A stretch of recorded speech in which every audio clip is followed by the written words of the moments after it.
தர்மஸ்தலா பத்மலதா கொலை வழக்கு.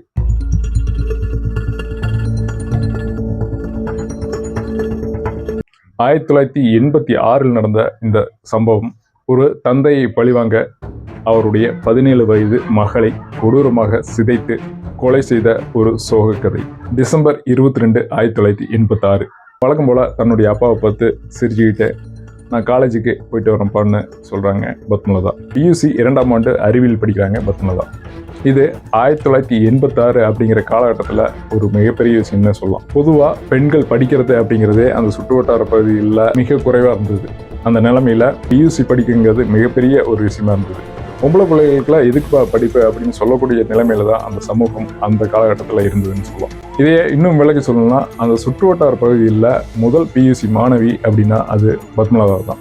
உஜ்ரேல் இருக்கக்கூடிய எஸ்டிஎம் காலேஜில் பத்மலதா படிச்சிருந்தாங்க. சம்பவம் நடந்த அன்னைக்கு அந்த கல்லூரியோட கல்லூரி ஆண்டு விழாவின் 3 நாள் கொண்டாட்டத்தில் முதல் நாளாக இருந்தது. இது முதல் நாளாக இருக்கிறனால தான் சீக்கிரமாகவே வந்துடுவேன் அப்படிங்கிறத தன்னுடைய அம்மாட்ட சொல்லிட்டு வீட்டை விட்டு கிளம்புறாங்க பத்மலதா. வீடு பொலியார் அப்படிங்கிற கிராமத்தில் இருக்குது. பொலியார்லேருந்து தர்மஸ்தலாவுக்கு ஜீப்லையும், தர்மஸ்தலாவிலேருந்து உஜ்ரேக்கு பஸ்லையும் வழக்கமாக பயணம் செஞ்சுட்டு இருக்காங்க பத்மலதா. எஸ்டிஎம் காலேஜுங்கிறது ஆண்டு விழா கொண்டாட்டத்தில் களை கட்டியிருந்ததுன்னு சொல்லலாம். எங்கே பார்த்தாலும் ஆட்டம் பாட்டம்னு காலேஜ் முழுவதுமே ஒருவித பண்டிகை மாதிரி தெரிந்தது. முதல் நாள் கொண்டாட்டங்கிறது கொஞ்சம் கொஞ்சமாக நிறைவேற ஆரம்பிக்கும் போது பின்பகலில் ஒவ்வொரு மாணவராக கிளம்ப ஆரம்பிக்கிறாங்க. அப்படி பத்மலாவும் தன்னுடைய வழக்கமான டைம் வந்தோடனே அங்கிருந்து கிளம்புறாங்க. உஜ்ரேலிருந்து வழக்கமான பஸ்ஸில் தர்மஸ்தலாவுக்கு பயணிக்கிறாங்க. பஸ்ஸில் பயணம் செஞ்சதும் தர்மஸ்தலா பஸ் ஸ்டாண்டில் இறங்கினதையும் உள்ளே இருந்த அவருடைய உறவினர் ஒருத்தர் பார்த்துக்கிட்டாங்க. அது மட்டும் இல்லாமல் பஸ் பாஸ்லையும் அவர் அந்த பஸ்ஸில் பயணம் செஞ்சது அப்படிங்கிறது உறுதியாகுது. வீட்டில் பத்மலாவுடைய அம்மா கவலையோட கடியாரத்தை பார்க்குறாங்க. மணி 6:30. வழக்கமாக 5:20க்கெல்லாம் தன்னுடைய மகள் வீட்டுக்கு வரும் நிலையில் 6:30 ஆகியும் வீட்டுக்கு வராதது அவங்கள ஒரு கலக்கத்தை ஏற்படுத்துது. இதையடுத்து அவங்க அவருடைய கணவரான தேவானந்துக்கு தகவல் சொல்லி அனுப்புகிறாங்க. அதாவது பத்மலாவுடைய அப்பாவுக்கு தகவல் சொல்லிடுறாங்க. இந்த தகவல் தெரிஞ்சு பத்மலாவுடைய அப்பா வீட்டுக்கு வரும்போது இரவு சூழ தொடங்கியிருக்கு. ஆனால் அப்பவும் பத்மலதா வீட்டுக்கு வரல. உடனே அவருடைய அப்பா, குடும்ப உறவினர்கள், கட்சிக்காரங்கன்னு எல்லாம் சேர்ந்து தொலைவ ஆரம்பிக்கிறாங்க. தர்மஸ்தலாங்கிறது மேற்கு தொடர்ச்சி மலையின் அடிவாரங்கனால மலைகள், காடுகள், ஜீப் ஸ்டாண்டு, பஸ் ஸ்டாண்டு எல்லா பக்கமும் தொலைவ ஆரம்பிக்கிறாங்க. ஆனால் எங்கேயுமே பத்மலதா வந்ததுக்குண்டான தகவலோ தடயமோ எதுவுமே கிடைக்கல. இரவு நேரம் ஆக ஆக பத்மலதாவுடைய குடும்பத்தினருக்கு பயம் பீதியாக மாற தொடங்கியது. தன்னுடைய மகளுக்கு ஏதோ ஒன்று நடந்திருக்க வேண்டும் அப்படிங்கிற பீதி அவங்களுடைய பெற்றோரை ரொம்ப நிலைகுலை செய்து. இதை பற்றியெல்லாம் நினச்சிக்கிட்டு அவருடைய தந்தையான தேவானந்த் கண்களில் கண்ணீரோட சரிஞ்சு ஒரு இடத்துல உட்கார்றாரு. அவருடைய கண்ணீர் துளிங்கிறது கண்ணிலேருந்து வலிஞ்சு தரையில் படுது.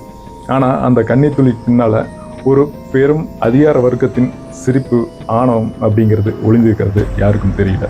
முதல்ல இதெல்லாம் எங்கிருந்து ஆரம்பிச்சுன்னு தெரிஞ்சதான் இது ஏன் நடந்திருக்க கூடுங்கிறத நம்மளால் கணிக்க முடியும்.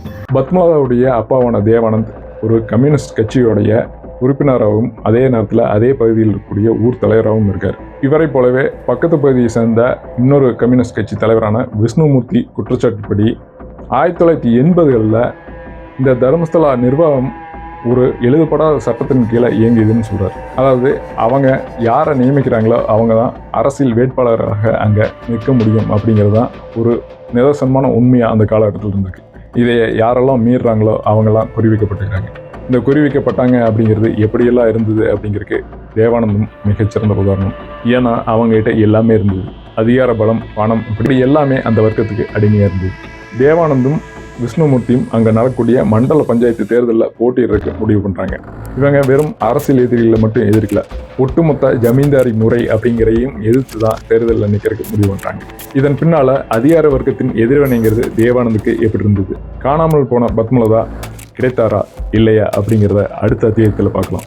ஏன்னா இந்த வழக்குங்கிறது ஒரே அத்தியாயத்துக்குள்ள முடிக்க முடியாது அப்படிங்கிறனால இது ஒவ்வொரு அத்தியாயமாக வெளியிட இருக்கேன். இதனுடைய தொடர்ச்சி பார்க்கணும்னா அடுத்த அத்தியாயத்தை மிஸ் பண்ணாமல் பாருங்கள். இதோட இந்த வீடியோ நிறைவு செய்கிறேன். இந்த வீடியோ உங்களுக்கு பிடிச்சிருந்துன்னா லைக் பண்ணுங்கள், ஷேர் பண்ணுங்கள். நீங்கள் இதை பற்றி என்ன நினைக்கிறீங்க அப்படிங்கிறத கமெண்ட் பாக்ஸில் கமெண்ட் பண்ணுங்கள். மீண்டும் அடுத்த அத்தியாயத்தில் சந்திக்கிறேன். நன்றி, வணக்கம்.